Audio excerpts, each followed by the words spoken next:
निंदा जल की धार, निंदा से जो डरती मीरा, कैसे होती पार। जय श्री राधे, जय श्री कृष्णा। दोस्तों, पिछले एपिसोड में आप सुन चुके हैं भोजराज के गुजर जाने के बाद राज्य की बागडोर राणा विक्रमादित्य पर आ गई। राणा ने अपनी बहन उदय कुंवर से किलवा भेजा कि अब मीरा बाहर मंदिर में ना जाया करे। अब आगे कथा प्रारंभ करते हैं। उदय कुंवर तो मीरा का भजन सुनकर और क्रोधित हो उठी। अरे राणा जी, विक्रमादित्य बाबूजी हुकुम भोजराज नहीं है जो विष का घूंट भीतर ही भीतर पीकर सूख गए। एक दिन भी आपने मेरे भाई को सुख से नहीं रहने दिया। जब से आपने इस घर में पांव रखा है, हमारे घराने की लाज के झंडे फहराती रही हो। अरे अपने माँ बाप को कह देती कि किसी बाबा को ही ब्याह देते। मेरे भीम और अर्जुन जैसे भाई तो निश्वास छोड़कर न मरते। फिर उदय कुंवर हाथ जोड़कर बोली, अब तो देखने को बस ये दो भाई रह गए हैं। आपके हाथ जोड़ू लक्ष्मी, इन्हें दुखी न करो। अपने तांगड़े तंबूरे लेकर घर में बैठो, हमें मत रांधो। मीरा ने धैर्य से सब आरोप सुने और किसी का भी उत्तर देना आवश्यक न समझा, बल्कि स्वयं ही भजन में स्थिर और भक्ति में दृढ़ रहने के संकल्प को बढ़ाते हुए मीरा ने फिर तानपुरे पर उंगलियां फेरी। बरजी मैं कहूँ कि नाही रहूं, सुन री सखी तुम चेतन होए के मन की बात कहूँ। साधु संगति कर हरि सुख दलेऊं, जग सु दूर रहूं। तन मन मेरो सब ही जावो, भल मेरो शीस लहो। मन मेरो लागो सुमिरन, सेती सबका बोल सहूं। मीरा के प्रभु हरि अविनाशी, सतगुरु चरण गहूं। तुनक करके उदय कुंवर बाईसा चली गई। राणा जी ने अपनी बहन को समझाया, गिरधर गोपाल की मूर्ति ही क्यों न चुरा ली जाए। सब अनर्थों की जड़ यही बला ही तो है। दूसरे दिन सचमुच ही मीरा ने देखा कि ठाकुर जी का सिंहासन खाली पड़ा है, तो उसका कलेजा ही बैठ गया। कहते हैं ना, गिलहरी की दौड़ पीपल तक। मीरा किसको कहे और क्या। उसने तानपुरा उठाया और रुंधे कंठ से वाणी फूट पड़ी। म्हारी सुध ज्यों जानू त्यों लीजो, पल पल उभी पथ निहारूं, दर्शन माने दीजो। मैं तो हूँ बहुओ गुणवारी, ओ गुण सब हर लीजो। म्हारी सुध ज्यों जानू त्यों लीजो, मैं तो दासी चरण कमल की, मिल बिछड़न मत कीजो। मीरा के प्रभु गिरधर नागर, हरि चरना तिज जीजो। म्हारी सुध ज्यों जानू त्यों लीजो। झरझर आंसुओं से मीरा के वस्त्र भीग रहे थे। दासियां इधर उधर खड़ी आंसू बहाती हुई विवशता से हाथ मल रही थी। मीरा का गान न रुका। एक के बाद एक विरह का पद मीरा गाती जा रही है। आंसुओं की तो मानो बाढ़ सी आ गई हो। तभी मिथुला ने उतावले स्वर से कहा, बाईसा हुकुम, बाईसा हुकुम। मीरा की आकुल दृष्टि मिथुला की ओर उठी तो उसने सिंहासन की ओर संकेत किया। उस ओर देखते ही हर्ष के मारे मीरा ने सिंहासन से उठाकर गिरधर के विग्रह को हृदय से लगा लिया। आंसुओं से गिरधर को अभिषिक्त करती हुई कहने लगी, मेरे नाथ, मेरे स्वामी, मुझ दुखिया के एकमात्र आधार, मुझे छोड़कर कहाँ चले गए थे आप। रुंधे हुए कंठ से वह ठाकुर जी को उल्हाना देते न थक रही थी। मैं तो थारे भजन भरोसे अविनाशी, तीरथ भरत तो कुछ नहीं कीनो, बन फिरे है उदासी। जंतर मंतर कुछ नहीं जानू, वेद पढ़े नहीं काशी। मैं तो थारे भजन भरोसे अविनाशी। मीरा के प्रभु गिरधर नागर, भई चरण की दासी। मैं तो थारे भजन भरोसे अविनाशी। एक दिन मिथुला ने पूछा, ये भागवत पुराण सब सच्चे हैं क्या भाई साहुकुम? क्यों, तुझे झूठे लगते हैं क्या? मीरा ने हंसकर कहा, इनमें लिखी बातें अनहोनी लगती हैं। रावण के 10 माथे थे। ऋषियों में इतनी सिद्धि थी कि क्रोध में श्राप भी दे देते थे।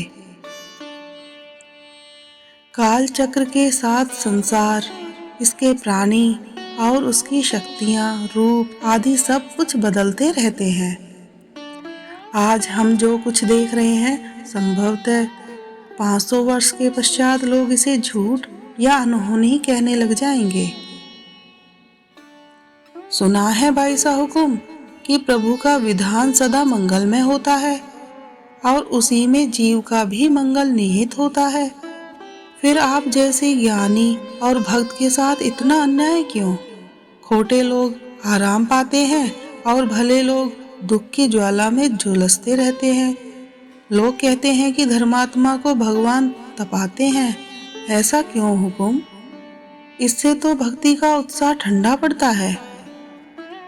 मिथुला ने हिम्मत जुटाकर मीरा के पास पड़ी गद्दी सरकाते हुए कहा।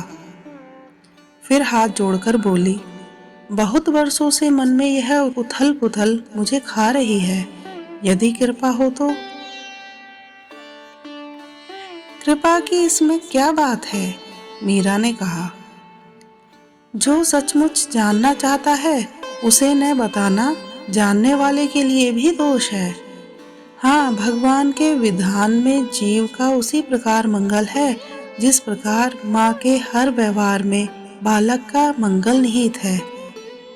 वह बालक को खिलाती, पिलाती, सुलाती अथवा मारती भी है तो उसके भले के लिए ही। उसी प्रकार ईश्वर भी सदैव जीव का मंगल ही करते हैं। पर हुकुम, आपने तो कभी किसी का बुरा नहीं किया, फिर क्यों दुख उठाने पड़ रहे हैं? बता तो, चौमासे में बोई फसल कब काटी जाती है? मीरा ने हंसकर पूछा। अश्विन कार्तिक में। और कार्तिक में बोई हुई चैत्र बैसाख में। तो फिर कर्मों की खेती तुरंत कैसे पक जाएगी? यह भी इस जन्म का कर्म फल अगले जन्म में मिलेगा। कोई कोई प्रबल कर्म अवश्य तुरंत फलदायी होते हैं, किंतु हुकुम, अगले जन्म तक तो किसी को याद ही नहीं रहता। इसी कारण अपने दुख के लिए मनुष्य दूसरे लोगों को अथवा ईश्वर को दोषी ठहराने लगता है। हाथों हाथ कर्म फल मिल जाए तो शिक्षा भी मिल जाए और मनमुटाव भी कम हो जाए। यह भूल न होती मिथुला तो अपने कर्मों का बोझ उठाए मनुष्य कैसे जी पाता? यदि हाथों हाथ कर्म फल मिल जाए तो उसे प्रायश्चित करने का अवसर कब मिलेगा? भगवान के विधान में सजा नहीं सुधार है। मिथुला, जैसे बालक गंदे कीचड़ में गिरकर पूरा लथपथ होकर घर आए, माँ के मन में अथाह वात्सल्य होते हुए भी जब तक माँ उसे नहलाकर स्वच्छ नहीं कर लेती तब तक गोद में नहीं लेती। अब ना समझ बालक यह ना समझ पाए और रोए चिल्लाए, माँ को भला बुरा कहे तो क्या माँ बुरा मानती है? वह तो बालक को स्वच्छ करके ही मानती है और हम सब उस बालक जैसे ही हैं जो अपना अच्छा बुरा नहीं समझते। मिथुला, चंपा और दूसरी दासियां धैर्य से अपनी बाईसा के ज्ञान की बातें सुन रही थी। मीरा ने फिर कहा, इस संसार में कहीं भी सुख नहीं है। सुख और आनंद जुड़वा भाई हैं। इनके मुख की आकृति भी एक सी है, पर स्वभाव एक दूसरे से विपरीत है। और इस प्रकार आनंद की खोज में वह जन्म जन्म जन्मांतर तक भटकता रहता है। इनके स्वभाव में क्या विपरीतता है? मिथुला ने जिज्ञासा की। आनंद सदा एक सा रहता है, इसमें घटना बढ़ना नहीं है, पर सुख मिलने के साथ ही घटना आरंभ हो जाता है। इस प्रकार मनुष्य की खोज पूरी नहीं होती और जीवन में प्रत्येक पड़ाव पर वह सुखी होने का स्वप्न देखता रहता है। एक बात और सुन मिथुला, इस सुख का एक मित्र भी है और वह दोनों मित्र एक ही स्वभाव के हैं। उसका नाम है दुख। दुख भी सुख के समान ही मिलते ही घटने लग जाता है। अतः यदि सुख आएगा तो उसका हाथ थामे दुख भी चला आएगा। आनंद की कोई पहचान भाई साहब? उसका ठौर ठिकाना किसे ज्ञात हो कि पाने का प्रयत्न किया जाए? पहचान तो यही है कि एक सार है, वह ईश्वर का रूप है। ईश्वर स्वयं आनंद स्वरूप है। जैसे सुख के साथ दुख आता है, उसी प्रकार आनंद से ईश्वर की प्रतीति होती है। इसे पाने के बाद यह खोज समाप्त हो जाती है। अब रही ठौर ठिकाने की बात, तो वह गुरु और संतों की कृपा से प्राप्त होता है। उसके लिए सत्संग आवश्यक है। संत जो कहें उसे सुनना और मनन चिंतन करना और भी आवश्यक होता है। मीरा धैर्य से मिथुला की जिज्ञासा के उत्तर कितने ही भक्तों के प्रश्नों का समाधान करती जा रही हैं। फिर मीरा ने आगे कहा, दुख और सुख दोनों का मूल इच्छा है और इच्छा का मूल मोह है। एक इच्छा की पूर्ति होती है, उसी की कोख में कई और इच्छाएं जन्म लेती हैं। यही तृष्णा है और इसका कहीं भी अंत नहीं। मीरा ने थोड़ा रुककर फिर कहा, अब हम आनंद का भी स्वरूप समझें। जैसे हमें दूसरे सुखी दिखाई देते हैं पर वे सुखी हैं नहीं, उसी प्रकार जिनको आनंद मिलता है वे बाहर से दुखी दिखाई देने पर भी दुखी नहीं होते। जय हो। आज बस इतना ही। जय राधा माधव, जय मीरा गोपाल। हरि बोल, हरि बोल। आगे के एपिसोड के लिए बने रहिए। धन्यवाद।